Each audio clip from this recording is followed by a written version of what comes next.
سڵاوتان لێبێ و ئەم کاتتان باش لەگەڵتانین لە کەناڵی یاسوی زانکۆوە بۆ درێژەدان بە ڤیدۆکانمان سەبارەت بە زانکۆ و پەیمانگاکانی هەرێمی کوردستان. با بزانین لەم ڤیدۆیەدا بەشی زمان یاخود کۆلێژی زمان لە زانکۆکانی هەرێمی کوردستان بەشی زمانی کوردی لە چەند شوێن هەمانە و کەمترین کۆنمرە وەرگیراوەکانی چەندن. ئێوەی ئازیزیش ئەتوانن داتا و زانیاریەکانی ئەم ڤیدۆیەمان وەکو بناغە بەکاربێنن بۆ پڕکردنەوەی فۆرمی زانکۆڵاین بۆ ساڵی خوێندنی 2023-2024.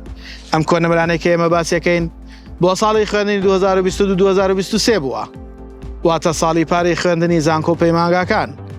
با پێکەوە بزانین ئەم داتا و زانیاریانە چین و بەیەکەوە بینەری ڤیدۆکەمان بێ.